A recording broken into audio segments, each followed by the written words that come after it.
গোটা হাসরের মাঠ আদম থেকে ঈসা নবী পর্যন্ত, এমনকি নবী, আম্বিয়া, রসুল, আউলিয়া, আতকিয়া, আসফিয়া, সাহাবা, উলামা, আইম্মা, মুহাদ্দিসিন, মুফাসসিরিন, আইম্মা, খুতাবা, বুজুর্গ, পীর, মাশায়েখ, সাধারণ মানুষ সব যে মাঠে বলবে ইয়া রব্বি নফসি নফসি, আল্লাহ আমাকে মাফ করে দেন, আল্লাহ আমাকে বাঁচান, আমাকে বাঁচান, আমাকে বাঁচান, আমাকে বাঁচান। গোটা মাঠ এই একই আওয়াজ, শুধু একজন বলবে ইয়া রব্বি উম্মতি উম্মতি, আল্লাহ উম্মতকে বাঁচান, উম্মতকে বাঁচান, উম্মতকে বাঁচান। তিনি মুহাম্মদুর রাসূলুল্লাহ সাল্লাল্লাহু আলাইহি ওয়াসাল্লাম। পরশুদিন ঢাকা শনির আখড়া আমার মাগরিব বাদ বয়ান ছিল। তা আমি ওইখানে যখন বয়ান এর আগে বসছি, তখন আমি এরকম কয়েকজন মানুষের সামনে বলতেছি, ভাই আমি বেশি কথা বলতে পারবো না, আমার গলায় বেশি অসুবিধা, গলা ভাঙ্গা, কফ জমে থাকে এবং কষ্ট হয় আমার কথা বলতে। তখন এরকম একজন, আমাদের সভাপতি সাহেবের মতো বয়সী হবে, আলেম না, এরকম একজন সাধারণ মানুষ, উনি নামাজি, দাড়ি টুপিওয়ালা ভদ্রলোক, আমার সামনে বসা।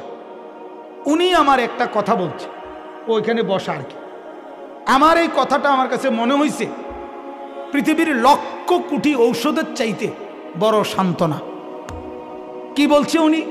ওই চাচা আমারে বলতেছে, হুজুর একটা কথা বলি। আমি বললাম, জি চাচা বলেন। বলতেছে, মন খারাপ করেন না, আল্লাহর কথা বলতে বলতে গলা ভাঙছে, আল্লাহর কথা বলতে বলতে আবার ঠিক হয়ে যাবে। বলেন এই এক কথা কি পরিমাণ দিলের মলম, কত কোটি টাকার ওষুধের চাইতে বড় কথা এটা। আমার কলিজা ঠান্ডা হয়ে গেছে। হ্যাঁ ঠিকই তো, আমার এই গলা যদি ভাঙছে তো মালিকের কথা বলতে বলতে, তাহলে আল্লাহর কথা বলতে বলতে ভাঙছে, তো আল্লাহর কথা বলতে বলতে ঠিক হয়ে যাবে। এই জন্য বললাম, অল্প কথাও কি হইতে পারে ইবরত, অল্প কথাও কি হইতে পারে নসিহত, অল্প কথাও উপদেশ হইতে পারে যদি কারো দিল খোলা থাকে, যদি কারো বিবেক খোলা থাকে, যদি কারো আকল কাজ করে। গুনাহ যখন কারো দিলকে বন্ধ করে দেয়, আবদ্ধ করে দেয়, তখন মুশকিল হয়ে যায়, তখন মুশকিল হয়। ভাইয়া মনে রাখবেন, আমাদের দিল অসংখ্য মানুষের আবদ্ধ। আল্লাহ নবী সাল্লাল্লাহু আলাইহি ওয়াসাল্লাম বলেন, যখনই কোনো বনি আদম একটা গুনাহ করে তো দিলের মধ্যে একটা নুক্তা, কালো সৌদা, কালো একটা দাগ পড়ে। তো একটা ফোঁটা পড়ছে, আবার গুনাহ করলো, আবার আবার আবার। তাহলে আপনি 3 ঘন্টা লাগাতার নর্তকীর ছবি দেখলেন মোবাইলে, কতগুলো দাগ পড়ছে? কথা বলেন না। আপনি যে 4 ঘন্টা সারা রাত উলঙ্গ ছবি দেখলেন, কলিজার ভিতরে কি পরিমাণ দাগ পড়ছে মেরে মোহতারাম। আমার বাপ, আমার ভাই, আমার বন্ধু বলে বলে তাইলে এইরকম একটার পর একটা গুনাহ, কালো দাগ পড়তে পড়তে পৃষ্ঠাটা এরকম সাদা ধবধবে ছিল দিল, তো এটাকে কালো দাগ ফেলতে ফেলতে যখন ঢাইকা ফেলে, তো এইবার আর কোনো নেক কথা আসর করে না, আল্লাহর কথা আসর করে না। মোবাইলের মিস কল টের পায়, অথচ এত বড় মসজিদের 3 তালার উপরে লম্বা মিনার, ওইখানকার ছাদে মিনারের উপরে মাইক লাগাইয়া আজান দেয়, কিন্তু নাফরমানের কানে ফজরেও ঢোকে না, জোহরেও ঢোকে না, আসরেও ঢোকে না, মাগরিবেও ঢোকে না, এশার নামাজও ঢোকে না। তোর মতো নিকৃষ্ট নাফরমান এই জমিনে আর হয় না, হয় না বেটা। তোর কলিজা নাই বেটা, তোর কান নাই, তোর চোখ নাই। বেনামাজি, তোমাদের চোখ নাই, তোমাদের কান নাই, তোমাদের দিল নাই। দিল মরে গেছে, কান পচে গেছে, চোখ অন্ধ হয়ে গেছে, অন্ধ হয়ে গেছে। উলঙ্গ ছবি দেখতে দেখতে, নাচ দেখতে দেখতে, জিনার দৃশ্য দেখতে দেখতে, ব্যভিচারের দৃশ্য দেখতে দেখতে, নর্তকীর নাচ দেখতে দেখতে, হারাম খাইতে খাইতে, হারাম রোজগার করতে করতে, সুদ খাইতে খাইতে, ঘুষ খাইতে খাইতে অবৈধ উপার্জন করতে করতে কলিজা মরে গেছে। এজন্য মসজিদের সামনে দোকানদার, তার যদি নামাজ মিস হয়, এই কথা কলিজারে কেমনে মানায়? কথা বলেন, কোন দুঃখে আপনি নামাজ ছুটলো? কেন নামাজ ছুটলো? এজন্য বাপ ফিকির করেন,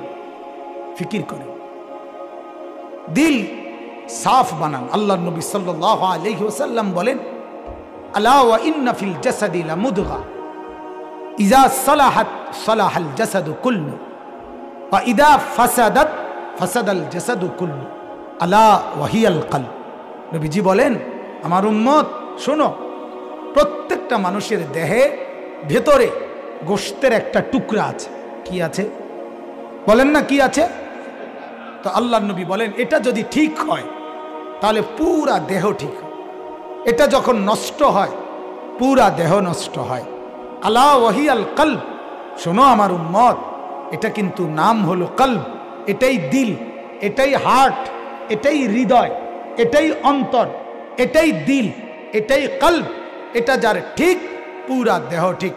নিশ্চিত মনে রাখেন, আপনারাও বুঝবেন, আমাদের দেহে হাতে, পায়ে, চোখে, নাকে, কানে, জবানে, ঠোঁটে, দাঁতে, জিহ্বায়, যেই অঙ্গ দ্বারা যা কিছু আমরা করে থাকি, যা কিছু আমাদের হয়, সব কিছুর প্ল্যানিং, পরিকল্পনা, প্রথম আকাঙ্ক্ষা করার প্রেরণা দিলের মধ্যে জমা হয়। ঠিক কি না বলেন না? প্রত্যেকটা জিনিস আমার এখন মনে হইছে, আমি এখন উঠটা বাজারে যাবো, তো এই মনে হইছে, এটা কোনানে মনে হইছে? হাতের মধ্যে না নাকের মধ্যে? দিলের মধ্যে।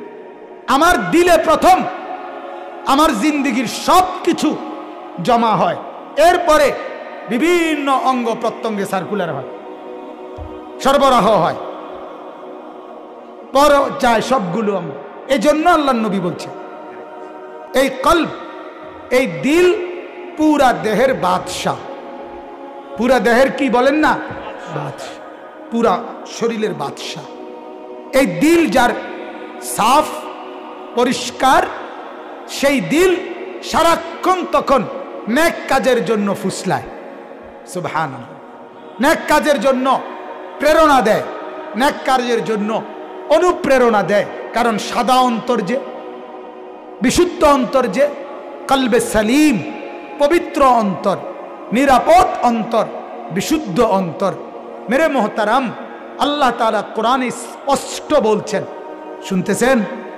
আল্লাহ তাআলা বলেন, ইয়াউমা লা ইয়ানফাউ মালুন ওয়ালা বানুন, কিয়ামতের দিন, হাসরের মাঠে, লা ইয়ানফাউ, উপকারে আসবে না, মালুন, কোন সম্পদ, ওয়ালা বানুন, কোন সন্তানাদি, ইল্লা মান আতাল্লাহ বিকলবিন সালিম, শুধু কেবল উপকারে আসবে ওই ব্যক্তি যার অন্তর পবিত্র, নিরাপদ, বিশুদ্ধ, সাদা ধবধবে।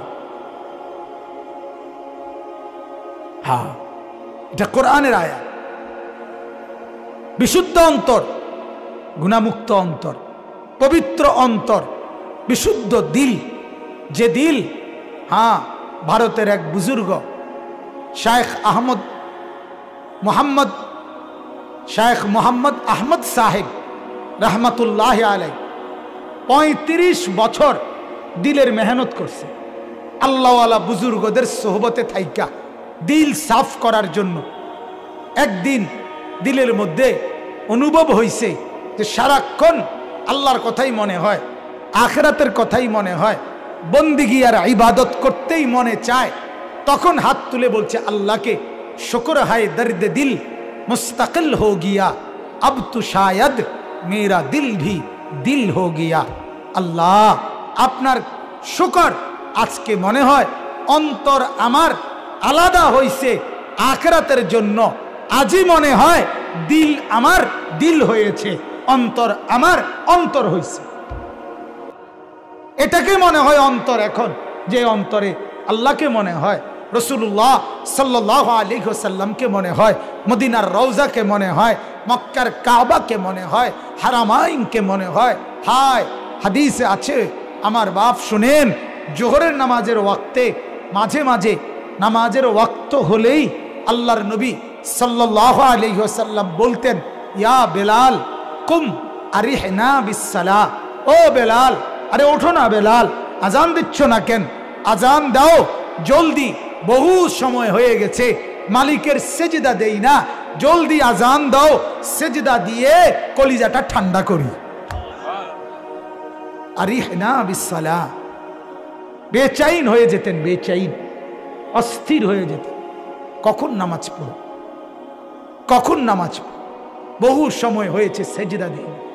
সেজদা যখন বান্দা দেয়, বুজুর্গানে দ্বীন বলে, হাদিসের আলোকে, হাদিসের মধ্যে আছে, আল্লাহ নবী সাল্লাল্লাহু আলাইহি ওয়াসাল্লাম বলেন, আকরাবু মা ইয়াকুনুল আবদু মির রাব্বিহি ওয়া হুয়া সাজিদ, একজন ঈমানদার তার মুনিব আল্লাহ তাআলার সবচেয়ে কাছাকাছি, সবচেয়ে ঘনিষ্ঠ হয় কখন? নবীজি বলেন, ওয়া হুয়া সাজিদুন, যখন সে সেজদা করে। বান্দা যখন সেজদা করে আল্লাহর একদম আপন হয়ে যায়। বুজুর্গরা বলে, আমার শায়েখ আল্লামা মুফতি মুশতাকুন নবী সাহেব, যিনি আজকে ইনশাআল্লাহ আসবেন, ওনার মুখে আমি বহুবার শুনছি, উনি বলেন, তখন আল্লাহ তাআলা যেন সেজদা অবস্থায় তার বান্দার পিঠে মাথায় হাত বুলাইয়া আদর করে দেয়। কাছে চলে আসছে যে, ঘনিষ্ঠ হয়ে গেছে যে, এই জন্য মালিক তখন মহব্বতে হাত বুলায়। আল্লাহ তাআলা তখন বলে, আনিস আসছো না, সেজদা করছি, খুশি হই, খুশি হই। সেজদায়, সেজদার মাধ্যমে কোনো কিছু আল্লাহর কাছ থেকে নেওয়া সবচেয়ে সহজ, নির্ভরযোগ্য, নিরাপদ মাধ্যম সেজদা। কি বলেন? আবার বলেন, মজার কথা শুনেন। হাসরের ময়দানে, কিয়ামতের মাঠে সমস্ত মানুষ যখন কাঁদবে, অস্থির হবে, আপনারা শুনছেন যে অনেক নবীদের কাছে মানুষগুলো যাবে আল্লাহর কাছে একটু সুপারিশের জন্য, যে বিচারের কার্যক্রম, হাসরের মাঠের বিচার যেন শুরু করে। তো সব নবী ফিরাইয়া দিবে, উনি বলবে অমুকের কাছে যাও, উনি বলবে অমুকের কাছে যাও। এইভাবে যেতে যেতে সর্বশেষ ঈসা নবী, কোন নবী? ঈসা আলাইহিস সালাম বলবে, তোমরা কোনো দিকে আর যাইয়া লাভ নাই, আখিরি নবী, শেষ নবী, নবী সাল্লাল্লাহু আলাইহি ওয়াসাল্লাম, ওনার কাছেই যাও।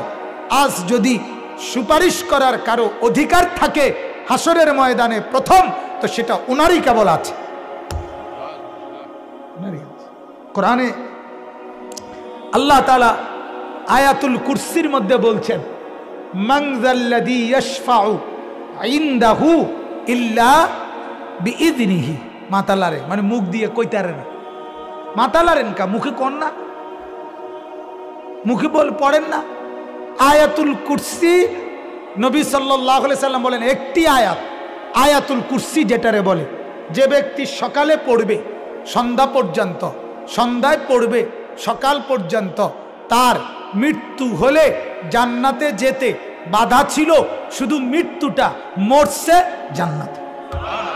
হাদিস, এটার নাম আয়াতুল কুরসি। আপনি এটা হুদা মাথা লাইলে হইব?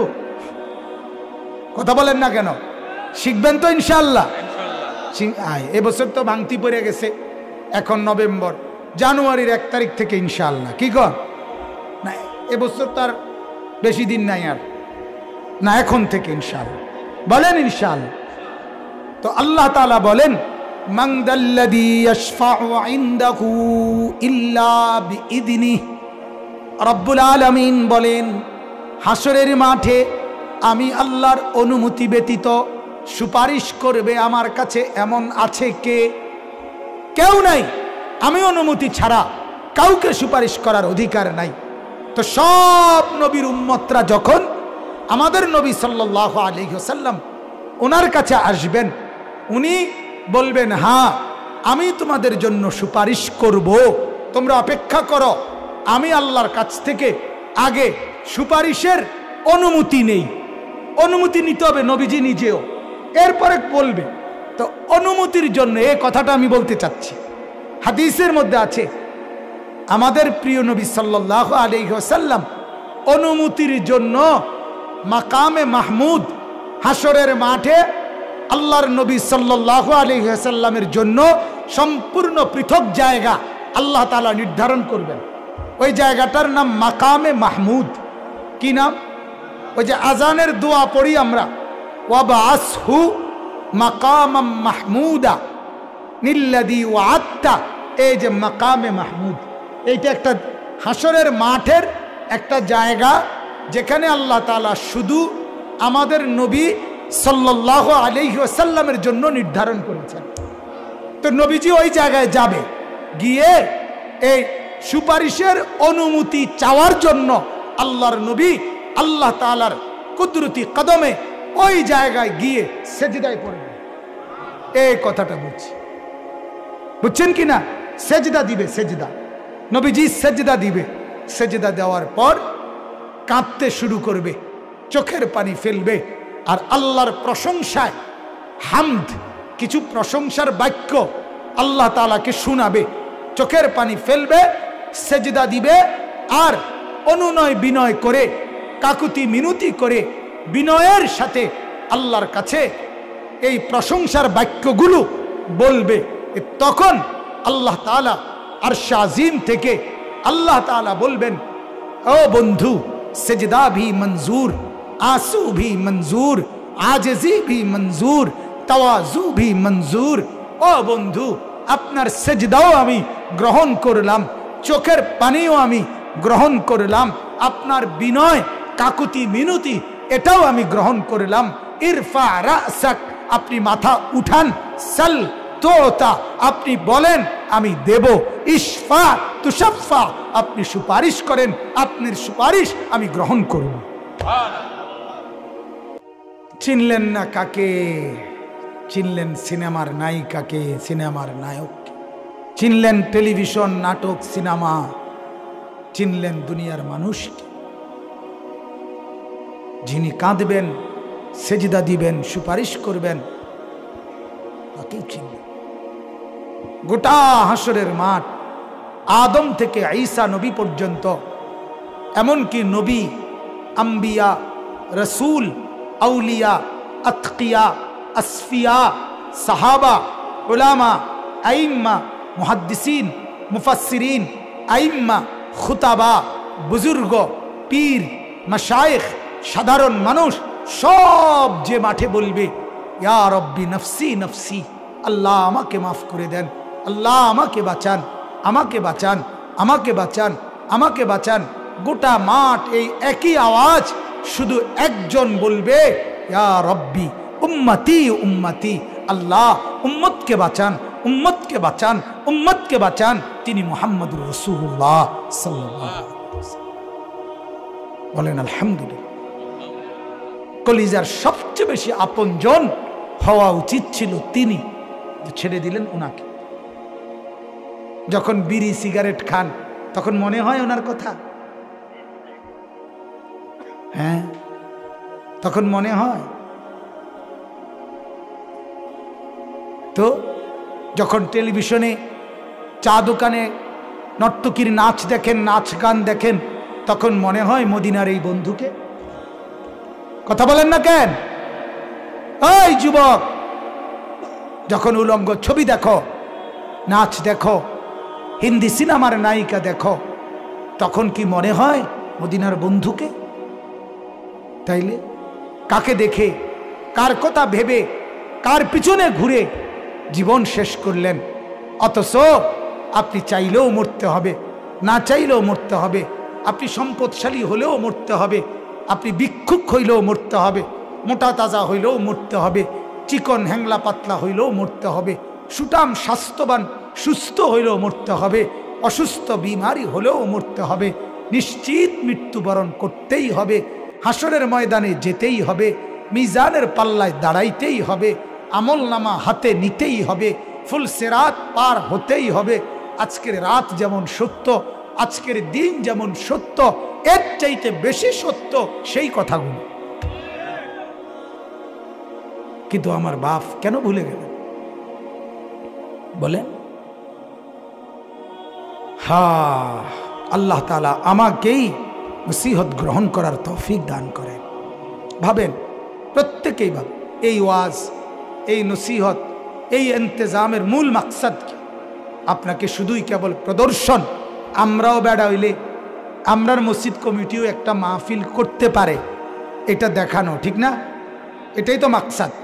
দেখাই দিলাম বেড়া হইলে একটা মাহফিল করিয়া, না, এটা তো মাকসাদ না। মাকসাদ আপনার কলিজায় আখিরাতের ফিকির তৈরি করা, পরকালের ফিকির তৈরি করা। আল্লাহ তাআলা আমাদেরকে আখিরাত আর পরকালের ফিকির কলিজার ভেতরে লালন করার তৌফিক দান করেন।